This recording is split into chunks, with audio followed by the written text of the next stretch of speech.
السلام علیکم۔ آج 14 رمضان المبارک پیر کے دن یہ تسبیح صرف ایک بار پڑھ لو۔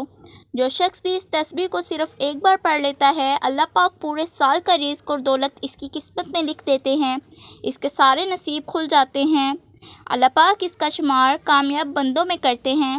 ماہ رمضان کی فضیلت اور برکت ہر کسی کو پتہ ہے، لیکن رمضان کے 14ویں روزے کی یہ خاص عمل جس گھر میں بھی پڑھ لیا جائے گا، اس گھر کا بچہ بچہ اربتی بن جائے گا۔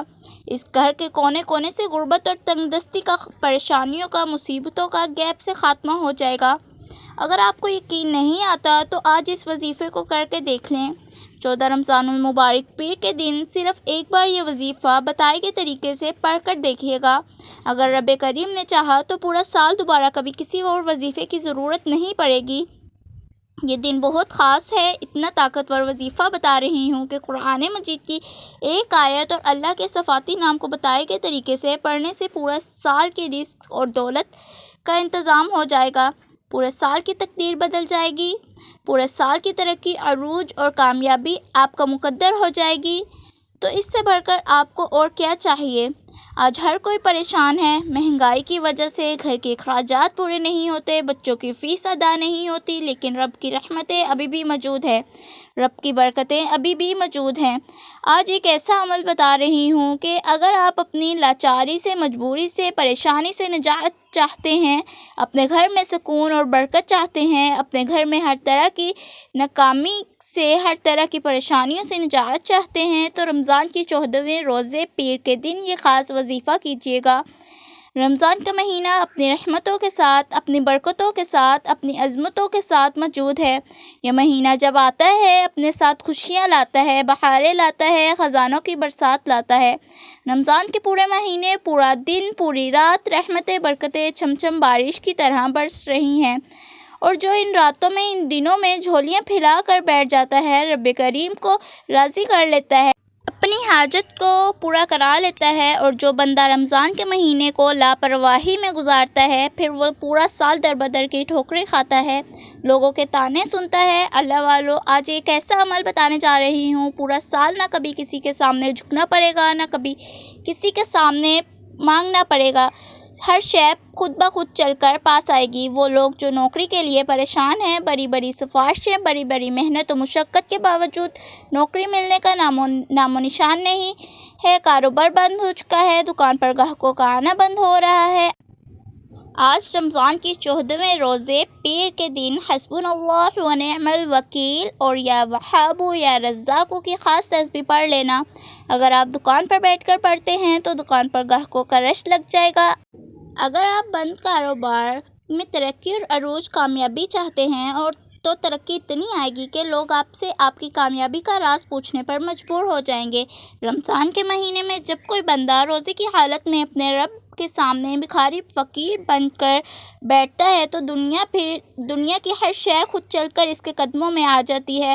ایک وہ وقت ہوتا ہے جب بندہ مسجد میں جاتا ہے، راتوں کو جاگتا ہے، قیام کرتا ہے، نوافل پڑھتا ہے، تراویح پڑھتا ہے کہ کسی طرح رب راضی ہو جائے، کسی طرح میری حاجت پوری ہو جائے۔ آج وہ عمل کر لیا جائے جس کو پڑھنے کے بعد رب اپنے بندوں سے پوچھتا ہے کہ بتا تیری رضا کیا ہے، بتا تو کیا چاہتا ہے۔ آج وہ وقت ہے رمضان کے مہینے میں رب کی ذات فرشتوں کی ڈیوٹیاں لگاتی ہے کہ اس مہینے میں ہر بندے کی دعاؤں کو قبول کیا جائے، ہر بندے کی حاجات کو پورا کیا جائے، ہر کسی کے دسترخوان کو وسیع و عریض بنا کر دیا جائے، ہر کسی کا رزق بڑھا دیا جائے، ہر گھر میں سکون اور برکتی آ جاتی ہے، ہر گھر میں خوشیاں آ جاتی ہیں۔ اگر آپ بھی اپنے گھر میں خوشیاں لانا چاہتے ہیں، اگر آپ بھی اپنے گھر میں رحمتوں برکتوں سے جھولیاں بھرنا چاہتے ہیں، تو رمضان کے 14ویں روزے پیر کے دن کا یہ خاص وظیفہ ایک بار کر کے دیکھیے گا۔ آپ رمضان میں جو بھی پڑھتے ہیں، آپ لوگ جو بھی وظیفہ کرنا چاہتے ہیں، آپ لوگ کر سکتے ہیں، آپ کی مرضی ہے، لیکن رمضان کے 14ویں روزے کو پیر کے دن یہ دو اعمال میں بتائے گئے طریقے سے بالخصوص آپ لوگوں نے کر لینے ہیں۔ انشاءاللہ یہ دو عمل پڑھنے کے بعد آپ رمضان کا پورا مہینہ ہاتھ اٹھا کر دعائیں دیں گے کہ واقعی کسی نے کوئی وظیفہ بتایا تھا۔ آپ چاہیں پاکستان سے ہیں، انڈیا سے ہیں، آپ چاہے دنیا کے کسی بھی کونے سے، آپ کا تعلق ہے۔ رمضان کے 14ویں روزے کو آپ نے یہ وظیفہ کسی صورت نہیں چھوڑنا۔ یہ موقع سال میں ایک بار آتا ہے، یہ موقع ہاتھ سے نکل گیا تو پورا سال پچھتانا پڑے گا۔ وقت کی نزاکت کو مد نظر رکھتے ہوئے آئیے آج اس عمل کی طرف چلتے ہیں۔ اب عمل کیا ہے؟ کسی بھی وقت باوضو مصلی پر بیٹھ کر آپ نے سب سے پہلے نبی کریم صلی اللہ علیہ وسلم کی ذات مبارکہ پر درود پاک پڑھنا ہے۔ درود پاک آپ کوئی سا بھی پڑھ سکتے ہیں۔ آپ صلی اللہ علیہ محمد پڑھ لیں، آپ صلی اللہ علیہ وسلم پڑھ لیں، آپ نماز والا درود ابراہیم بھی پڑھ لیں۔ پڑھنا صرف ایک بار ہے۔ ایک بار درود پاک پڑھتے ساتھ ہی فوری طور پر آپ نے سب سے پہلے اپنے مقصد کی نیت کرنی ہے۔ آج جس کو جو چاہیے، جتنا چاہیے، جیسا چاہیے، رب کریم سے مانگتے چلے جائیے، کیونکہ آج آپ کی مانگی گئی ہر دعا قبول و منظور ہوگی۔ جو کرائے کے مکان میں رہتے ہیں اپنے ذاتی گھر کے لیے پڑھ لیں، من پسند نوکری کے لیے پڑھ لیں، کاروباری مسائل کے حل کے لیے پڑھ لیں، نافرمان اولاد کے لیے پڑھ لیں۔ آپ لوگوں نے فوری طور پر اپنے نیک مقصد اور نیک حاجت کی نیت کر کے آپ نے فوری طور پر ایک بار اعوذ باللہ من الشیطان الرجیم بسم اللہ الرحمن الرحیم پڑھ کر وظیفے کا آغاز کرنا ہے، اور اپنی آنکھوں کو بند کر لیجئے گا۔ یوں محسوس کیجئے گا کہ دنیا سے آپ کا تعلق ختم ہو گیا ہے، آپ رب کی بارگاہ میں موجود ہیں۔ توجہ کے ساتھ، دھیان کے ساتھ رمضان کے 14ویں روزے کا خاص عمل بتانے جا رہی ہوں۔ پہلے نمبر پر جو وظیفہ آپ نے پڑھنا ہے وہ وظیفہ رب کا بڑا عالی شان نام ہے۔ سبحان اللہ، پاک ہے وہ ذات۔ جب کوئی بندہ روزے کی حالت میں رمضان کے مہینے میں رب کی عظمت اور رب کی برکت کو لوٹنے کے لیے سبحان اللہ پڑھتا ہے تو رب کی ذات اتنا راضی ہوتی ہے کہ فرشتوں سے پوچھتی ہے کہ یہ کون ہے جو روزے کی حالت میں رمضان کے مہینے میں میری عظمت بیان کر رہا ہے، سبحان اللہ پڑھ رہا ہے، سبحان اللہ کہہ رہا ہے۔ اس کے لیے جنت میں ایک درخت لگا دو۔ اور جب کوئی بندہ رمضان کے مہینے میں پڑھتا ہے، جس مہینے میں ایک نیکی کا بدلہ 70 گنا زیادہ بڑھا دیا جاتا ہے، جس مہینے میں مانگنے والے کو 70 گنا زیادہ دیا جاتا ہے، اس طرح آپ کو سبحان اللہ پڑھنے کا ثواب بھی 70 گنا زیادہ ملے گا، یعنی کہ جنت میں ایک سبحان اللہ کے بدلے 70 درخت لگا دیے جائیں گے۔ سبحان اللہ آپ نے کیسے پڑھنا ہے؟ توجہ کیجیے گا۔ سبحان اللہ ایک بار، سبحان اللہ 2 بار کیا گیا اور سبحان اللہ 3 بار ہو گیا۔ اس طریقے سے آپ لوگوں نے اپنے ہاتھوں کی انگلیوں پر پڑھ لینا ہے، یہ تسبیح کے دانوں پر پڑھ لیں۔ آپ نے صرف اور صرف 11 بار پڑھنا ہے۔ سبحان اللہ پڑھتے دوران آپ نے کسی سے بات نہیں کرنی، نہ کوئی آپ سے بات کرے گا۔ آپ لوگ اگر الگ ہو کر تنہائی کے عالم میں دنیا جہان سے آپ کا تعلق ختم ہو گیا ہے، آپ صرف خالص اللہ پاک کی رضا کے لیے اور اللہ پاک کے لیے بیٹھے ہیں، اللہ پاک کے فضل کو تلاش کرنے کے لیے بیٹھے ہیں۔ جب آپ سبحان اللہ 11 بار پڑھ لیں گے تو پھر آپ نے دوسرے نمبر پر جو وظیفہ پڑھنا ہے، آپ نے ایک قرآنی آیت کو پڑھنا ہے۔ اس قرآنی آیت کو پڑھنے والا رب کریم کا خاص لاڈلا بن جاتا ہے، رب کریم کا پیارا بن جاتا ہے۔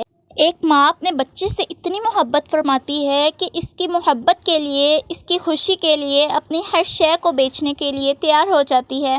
یہ تو میرا رب ہے جو 70 ماؤں سے بھی زیادہ محبت کرتا ہے۔ جب کوئی بندہ رمضان کے مہینے میں رب کا لاڈلا بن جاتا ہے اور اللہ پاک اس کو 70 ماؤں سے زیادہ پیار کرتا ہے، جب وہ ذات آپ کو لاڈلا بنائے گی، پھر دنیا کی کوئی ایسی حاجت ہے جو آپ سے چھپے گی؟ آپ لوگ حسبنا اللہ و نعم الوکیل کو پڑھیں گے۔ آپ لوگوں نے صرف 7 بار پڑھنا ہے اور ایک سانس میں پڑھنا ہے۔ سانس ٹوٹ جائے پھر دوبارہ شروع کریں، لیکن پڑھنا ایک سانس میں ہے۔ کیسے پڑھنا ہے؟ توجہ کیجیے گا۔ حسبنا اللہ و نعم الوکیل 1 بار ہو گیا، حسبنا اللہ و نعم الوکیل 2 بار ہو گیا، حسبنا اللہ و نعم الوکیل 3 بار ہو گیا۔ صحیح طریقے سے کلمات ادا کرنے ہیں، ایسے نہیں کہ تیز پڑھیں، ایسے مخرج خراب ہو جاتے ہیں۔ انشاءاللہ ایک سانس میں 7 مرتبہ پڑھ لیں گے۔ اور پھر تیسرا اور آخری عمل، آخری وظیفہ جو اللہ پاک کے 2 نام ہیں، یا وہاب یا رزاق، ان کو پڑھیں گے۔ یا وہاب یا رزاق رب کے صفات کے نام ہیں، یہ رب کے نام ہیں۔ جو بندہ بھی ان ناموں کو پڑھتا ہے، ان ناموں کا ورد کرتا ہے، اللہ پاک اس کی قسمت کو کھول دیتے ہیں۔ وہاب کا مطلب کھولنے کا ہے، رزاقو کا مطلب رزق دینے والی ذات۔ آپ لوگ ان دونوں ناموں کو اکٹھا کر کے پڑھیں گے۔ کیسے پڑھنا ہے توجہ کیجیے گا۔ یا وہابو یا رزاقو ایک بار ہو گیا، یا وہابو یا رزاقو دو بار ہو گیا، یا وہابو یا رزاقو تین بار ہو گیا۔ اس طرح سے آپ لوگ اپنے ہاتھوں کی انگلیوں پر پڑھ لیں یا تسبیح کے دانوں پر پڑھ لیں۔ صرف اور صرف 11 بار پڑھنا ہے۔ اگر افطاری کے وقت پڑھو گے تو وہ وقت تو قبولیت کا ہے، وہ وقت تو ایسا وقت ہے کہ اللہ پاک ہر بندے سے راضی ہوتا ہے، کیونکہ سارے دن کی بھوک پیاس کے بعد آپ لوگ جب اللہ پاک کی رضا کے لیے اللہ پاک کے حکم پر اس وقت آپ لوگ کھانا کھانے بیٹھتے ہیں اور آپ لوگ انتظار کرتے ہیں کہ کب اللہ اکبر کی صدا لگے گی اور ہم اللہ کے حکم سے روزہ افطار کریں گے۔ جب کوئی بندہ ایسا کرتا ہے تو اللہ پاک اس سے فرماتے ہیں بتا میرے بندے تجھے کیا چاہیے۔ یہ سارے اعمال میں نے آپ کو وہ بتائے ہیں جو مستند ہیں، جو ایسے وظائف ہیں جن کا وجود ہے، جو حیثیت رکھتے ہیں، جن کو پڑھا جاتا ہے، ان کی بڑی فضیلت ہے، کیونکہ ہر نام کو پڑھنے کا ایک دن ہوتا ہے۔ اللہ پاک نے ہر کام کا ایک ٹائم بنایا ہوا ہے، جیسے فجر کی نماز فجر میں ہی پڑھی جائے گی۔ یہ سارے اعمال پڑھنے کے بعد آخر میں درود پاک پڑھ لیجیے اور اپنے ہاتھوں کو اٹھا کر اپنی حاجات اور دلی مرادوں کو مانگنا ہے۔ رمضان کی ہر گھڑی افضل ہے، ہر گھڑی میں اللہ پاک کی رحمتیں چمچم بارش کی طرح برس رہی ہیں۔ اللہ پاک تو دینے کو تیار ہے، صدائیں لگ رہی ہیں کہ ہم لوگ ہی بڑے بدبخت ہیں، ہم لوگ ہی بڑے لاپرواہ ہیں، ہم لوگ بڑے بے خوف ہیں، ہم لوگوں کو خوف ختم ہو گیا، ہم نے اس کا خوف کرنا چھوڑ دیا ہے۔ اپنے گناہوں کی معافی مانگے، جب تک دل کو سکون نہ ملے معافی مانگتے چلے جائیں۔ اللہ تعالیٰ سے دعا ہے کہ اللہ تعالیٰ میرا سنانا اور آپ کا سننا اپنی بارگاہ الہی میں قبول فرمائے، آمین۔ امید کرتی ہوں آپ سب کو میری آج کی ویڈیو اچھی لگی ہوگی۔ اگر اچھی لگی ہے تو ویڈیو کو لائک کر دیں اور چینل پر نیو ہیں تو چینل کو سبسکرائب کر دیں۔ اللہ حافظ۔